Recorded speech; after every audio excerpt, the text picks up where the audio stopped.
India സഖ്യം 66 കഴിഞ്ഞ തവണ ജയിച്ച 20 സീറ്റുകൾ നഷ്ടപ്പെടുകയാണ്. JSP 2 സീറ്റ്, മറ്റുള്ളവർ 2 സീറ്റ് ലീഡ്. ഇപ്പോൾ ഇന്ത്യ സഖ്യത്തിൽ രസകരമാണ് ഓരോ പാർട്ടിക്കും കിട്ടിയ സീറ്റ് നില. അതിൽ ഇന്ത്യ സഖ്യത്തിൽ RJDയുടെ ഒറ്റ കരുത്തിലാണ് ഇത്രയും സീറ്റുകളെങ്കിലും. അത് മാജിക് ബാളിൽ കൃത്യമായിട്ട് കാണാം. RJDയുടെ ഒറ്റ കരുത്തിലാണ് ഇന്ത്യ സഖ്യത്തിൽ ഇത്രയും സീറ്റുകളെങ്കിലും വരുന്നത്. 45 RJD, കോൺഗ്രസ് 10 സീറ്റുകളിൽ ലീഡ്. പിന്നെ ഇടത് പാർട്ടികൾ, കോൺഗ്രസ് 10 സീറ്റുകളിൽ ലീഡ്, ഇടത് പാർട്ടികൾ 7-2-1, 7-2-9, 10 സീറ്റുകൾ അല്ല 10 സീറ്റ്. CPI 1 സീറ്റിൽ ലീഡ്. അങ്ങനെ ML 7, CPM 2, CPI 1. ഇടത് പാർട്ടികളും 10 സീറ്റിൽ ലീഡ് ചെയ്യുന്നു. കോൺഗ്രസും 10 സീറ്റുകളിൽ ലീഡ് ചെയ്യുന്നു. ഇടത് പാർട്ടികൾ അവിടെ മത്സരിച്ചത് 33 സീറ്റിൽ, കോൺഗ്രസ് മത്സരിച്ചത് 62 സീറ്റിൽ. പക്ഷേ കോൺഗ്രസിന് വലിയ നഷ്ടമാണ് ഈ ലീഡ് നില വെച്ച് നോക്കുമ്പോൾ കാണുന്നത്. RJD 143 മണ്ഡലങ്ങൾ, 144 മണ്ഡലങ്ങളിൽ മത്സരിച്ചപ്പോൾ 45 സീറ്റുകളിൽ അവർ ലീഡ് ചെയ്യുകയാണ്. ഇന്ത്യ സഖ്യത്തിന് ഇപ്പോൾ 66. മനു, മാജിക് വാൾ ഒന്നുകൂടി ഒന്ന് റിഫ്രഷ് ചെയ്താൽ അതിൽ കൂടുതൽ കണക്കുകൾ വരും. യെസ്, നമുക്ക് മാജിക് വാളിലേക്ക് ഒന്നുകൂടി വരുമ്പോൾ അവിടെ 124 സീറ്റുകൾ, 21 ഒരു അധിക നേട്ടം ആദ്യഘട്ടത്തിൽ കാണുന്നു. BJPയും JDയും സമാനമായ രീതിയിൽ മാറിമറിഞ്ഞ് ആ മുന്നേറ്റം തുടരുകയാണ്. 55-53 എന്ന നിലയിൽ LJP മുന്നേറ്റം തുടരുന്നു. 8 സീറ്റുകളിൽ അവർ പ്രതീക്ഷിച്ച ഒരു പ്രകടനം തന്നെ കാഴ്ചവെക്കുന്നു. അതേസമയം RLM 5 സീറ്റുകളിലും HAMS ഹിന്ദുസ്ഥാൻ അവാമി മോർച്ച 3 സീറ്റുകളിലും അവരുടെ മുന്നേറ്റം തുടരുകയാണ്. ഇവിടെ മഞ്ജുഷി, ജൻസ്വരാജ് പാർട്ടിക്ക് 2 സീറ്റ് ഇപ്പോഴും നിലനിർത്താൻ കഴിയുന്നു എന്നത് അതിൻ്റെ ആദ്യഘട്ട വോട്ടിംഗ് കഴിയുമ്പോഴും ഇപ്പോൾ അത് 3ആയി ഉയർന്നിരിക്കുന്നു. അപ്പോൾ വലിയ പ്രഭാവം ഉണ്ടാക്കില്ല എന്ന് ഇരു മുന്നണികളും പറഞ്ഞ പാർട്ടിയാണ് ജൻസ്വരാജ്. 5 സീറ്റുകൾ വരെ നേടിയേക്കാമെന്നുണ്ടായിരുന്നു. 0 മുതൽ 5 സീറ്റുകളിലാണ്. പക്ഷേ രണ്ട് മുന്നണികൾ എന്ന നിലയിൽ അവർ ഒറ്റയ്ക്കുള്ള മത്സരമാണ്. 238 സീറ്റുകളിലാണ് അവർ മത്സരിച്ചത്. അതിലിപ്പോൾ 3 സീറ്റുകളിൽ ലീഡ്. പക്ഷേ രണ്ട് മുന്നണികളും പറഞ്ഞ് ഇവർക്ക് കാര്യമായ ഒരു പ്രകടനം കാഴ്ചവെക്കാൻ വരില്ല, മുഖവിലേക്ക് എടുക്കേണ്ടതെന്നാണ്. പക്ഷേ അവരിപ്പോൾ 3 ഈ ഘട്ടത്തിൽ മുന്നേറുന്നു എന്നത് അത് ഒരു പ്രാധാന്യത്തോടു കൂടി ബീഹാർ തെരഞ്ഞെടുപ്പ് കാണേണ്ടതാണ്.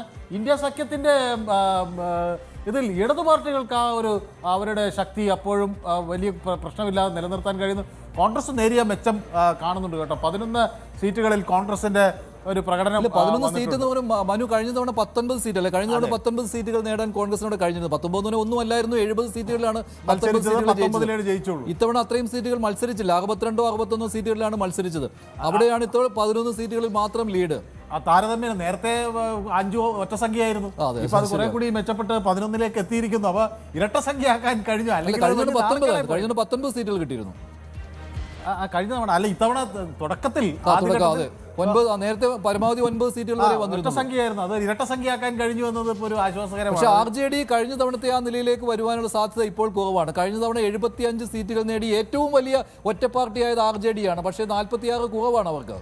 അത് വേണമെങ്കിൽ ഈ റൂറൽ ഇന്ത്യയിൽ കൗണ്ടിങ് കുറച്ചും കൂടി പതുക്കെയായിരിക്കും നീങ്ങുന്നത്. അപ്പോൾ അവിടെ വേണമെങ്കിൽ ഈ ഫിഗർ RJDക്ക് കുറച്ചും കൂടി 44 RJDയുടെ നില 44, Congress 11, ML 7, CPM 2, CPI 1, VIP Vikassheel Insaan party അവർക്ക് 1 സീറ്റ്. കഴിഞ്ഞ തവണ അവർ മറുവശത്തായിരുന്നു, NDAയുടെ പക്ഷത്ത് നിന്നപ്പോൾ. പക്ഷേ അവർക്ക് 4 സീറ്റ് കിട്ടിയതാണ്. പക്ഷേ ഇത്തവണ ആ 3 സീറ്റിന്റെ അവർക്ക് ലോസാണ്. അവർ മുന്നിട്ട് നിന്നിരുന്ന ജയിച്ച 3 സീറ്റിൽ ഇപ്പോൾ അവർ പിന്നിലാണ്. അപ്പോൾ VIPക്ക് നഷ്ടക്കച്ചവടമായിരിക്കാം ഇപ്പോൾ മഹാസഖ്യത്തിലേക്ക് വന്നത്, അല്ലേ? അങ്ങനെയും കാണുന്നു. അതുപോലെ ഈ മറ്റ് പാർട്ടികളുടെ ഒരു കുറവ് കണ്ടോ? 6 സീറ്റുകളിൽ ഈ മറ്റ് ചെറിയ, അതായത് 2 വിഭാഗത്തിലും പെടാത്ത BSP പോലുള്ള പാർട്ടികൾ നേടിയിരുന്ന അതൊന്നും ഇത്തവണ കാണാനില്ല. ഗ്രേറ്റർ ഡെമോക്രാറ്റിക് അലയൻസ് എന്ന രീതിയിൽ GDA ഉണ്ടായിരുന്നു. അതിൽ ഒവൈസിയുടെ പാർട്ടി ഉൾപ്പെട്ടിരുന്നു. ഒവൈസി എനിക്ക് തോന്നുന്നു 2 എന്നുള്ള കണക്കിൽ ഒവൈസിയുടെ പാർട്ടിയും വന്നിട്ടുണ്ട്. സീമാഞ്ചലിൽ അവർ മാത്രമേ വന്ന് കാണാൻ. കഴിഞ്ഞ തവണ അവർ 5 സീറ്റുകൾ നേടിയതാണ്. ഇത്തവണയും അതിലേക്ക് അവർ മിക്കവാറും വരും. പക്ഷേ JSPയുടെ നേട്ടമാണ് അത് 3+3. കഴിഞ്ഞ തവണ ഇല്ലാതിരുന്ന JSP എന്നുള്ള പാർട്ടി, പുതിയ പാർട്ടി, പ്രശാന്ത് കിഷോറിന്റെ പാർട്ടി 3ലേക്ക് എത്തിയത് വലിയ നേട്ടമാണ്. പക്ഷെ അവിടെ ഒരു തന്ത്രം അദ്ദേഹം ഉപയോഗിച്ചിട്ടുണ്ട്. പലയിടത്തും സമ്പന്നർ, ബഹുശത കോടീശ്വരന്മാരെയാണ് സ്ഥാനാർത്ഥികളായി നിർണയിച്ചിട്ടൊക്കെ ഉള്ളത്.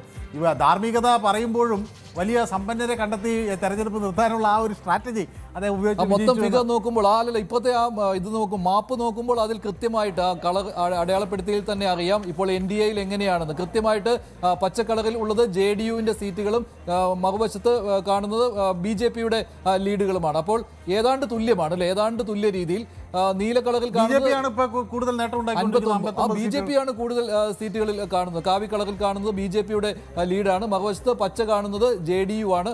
ആ നീല നിറത്തിൽ അത് ഇവരാണ്, LJPയുടെ ലീഡാണ് അല്ലെ, LJP ലീഡാണ്. അത് ഈ വയലറ്റ് കളറിൽ കാണുന്നത് LJPയുടേതാണ്. പിന്നെയുള്ളത് RLMന്റെ ചെറിയ ലീഡുകൾ കാണുന്നു. RLM 5 സീറ്റുകളിൽ ലീഡ് ചെയ്യുന്നുണ്ട്. HAMS നന്നായിട്ടല്ലേ, ഹിന്ദുസ്ഥാനി ആവാം മോർച്ച, അവര് 3 സീറ്റിൽ ലീഡ് ചെയ്യുന്നുണ്ട്. കഴിഞ്ഞ തവണയും അവർ NDA സഖ്യത്തിൽ നിന്നിരുന്നവരാണ്. ഇത്തവണ അവർക്കും സീറ്റ് കിട്ടുന്നുണ്ട് എന്ന് പറയുമ്പോൾ അവരവരുടെ ശക്തി കേന്ദ്രങ്ങളിലെല്ലാം NDA ശക്തി പ്രകടിപ്പിക്കുന്നു എന്ന് മാത്രമല്ല, BJPയും JDUവും കഴിഞ്ഞ തവണ തോറ്റ സീറ്റുകളിൽ പോലും ഇത്തവണ ഗെയിൻ ചെയ്തിരിക്കുന്നു. മാത്രമല്ല, ഇത് അവർ മാത്രമല്ല, ഇടത് പാർട്ടികളും താരതമ്യേന പരിശോധിക്കുമ്പോൾ അവരുടെ കേന്ദ്രങ്ങളെല്ലാം നിലയുറപ്പിക്കാൻ കഴിയുന്നു. ഇവിടെ ഇത് RJD കുരുക്കിലാക്കുന്നത് കോൺഗ്രസ് ആണ്. ഈ കോൺഗ്രസിനെ നില മെച്ചപ്പെടുത്താൻ കഴിഞ്ഞെങ്കിൽ ഈ തെരഞ്ഞെടുപ്പിൽ ഈ മഹാഗഠബന്ധന് കാര്യമായൊരു നേട്ടം കൊയ്യാനാകില്ല. അപ്പോൾ ഇവിടെ നിന്ന് കോൺഗ്രസ് കാര്യമായൊരു മുന്നേറ്റം, ഈ 11-ൽ നിന്ന് ഒരു 3 ഇരട്ടി മുന്നേറ്റമെങ്കിലും ഉണ്ടാക്കിയില്ലെങ്കിൽ കോൺഗ്രസ് ബീഹാർ തെരഞ്ഞെടുപ്പിൽ അപ്രസക്തമായി എന്ന് തന്നെ പറയാം. ഈ വോട്ടർ അധികാർ യാത്രയൊന്നും യാതൊരു പ്രതിഫലനവും സൃഷ്ടിച്ചില്ല എന്ന് വേണമെങ്കിൽ വിലയിരുത്തേണ്ടി വരും. അതെ, കഴിഞ്ഞ തവണത്തേക്കാൾ നഷ്ടം സംഭവിക്കുകയാണ് ഇന്ത്യ സഖ്യത്തിന്. ഇങ്ങനെ പോവുകയാണെങ്കിൽ 131 എത്തുന്നു എന്ന് പറയുമ്പോൾ എക്സിറ്റ് പോളുകൾ അത് എക്സാറ്റ് പോളുകളായി തന്നെ മാറുന്ന ഒരു സ്ഥിതിവിശേഷമാണ് ഇപ്പോൾ കാണുന്നത്. അതായത് 150 കടന്നു പോകുവാനുള്ള സാധ്യത പോലും ഇല്ലേ മനു, 150 കടന്നു പോകുവാനുള്ള സാധ്യത പോലും ഇപ്പോൾ കാണുന്നു. ചിലപ്പോൾ ബീഹാറിലെ തന്നെ ഏറ്റവും വലിയ ഭൂരിപക്ഷത്തിലേക്ക് ലീഡിന്റെ കാര്യം നോക്കുമ്പോൾ ഇപ്പൊ ലീഡ് എടുത്തു കഴിഞ്ഞു. സാധാരണഗതിയിൽ വരേണ്ട ഈ ഒരു ഇത് സസ്റ്റെയിൻ ചെയ്യാൻ കഴിഞ്ഞാൽ ഭരണം ഏതാണ്ട് ഉറപ്പായി എന്ന് തന്നെ പറയാൻ കഴിയും. 130 അധികം സീറ്റുകളിൽ വിജയിക്കുന്നു. ഇനി ഇത് വലിയൊരു ഡൗൺഫോൾ ഉണ്ടായില്ലെങ്കിൽ NDA സംബന്ധിച്ചിടത്തോളം നേട്ടമാണ്.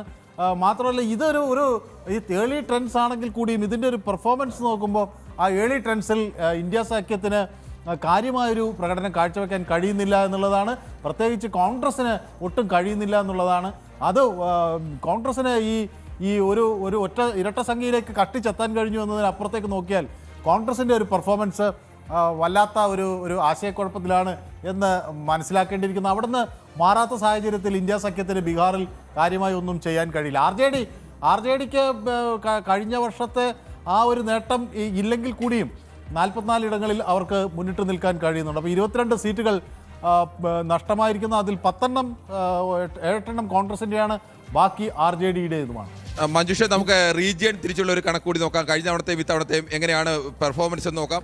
നമുക്ക് ഭഗൽപൂരാണ് ആദ്യം. ഭഗൽപൂരിലെ ഇത്തവണത്തെ ഇതുവരെയുള്ള ലീഡ് നിലയനുസരിച്ച് ഭഗൽപൂർ കഴിഞ്ഞ തവണ NDAക്ക് വലിയ ലീഡ് ഉണ്ടായിരുന്ന സ്ഥലമാണ്. അവിടെ 20 സീറ്റുകളിൽ NDA ലീഡ് ചെയ്യുമ്പോൾ 3 സീറ്റുകളിൽ മാത്രമാണ് ഇന്ത്യ സഖ്യത്തിന് ലീഡ് ചെയ്യാൻ കഴിയുന്നത്.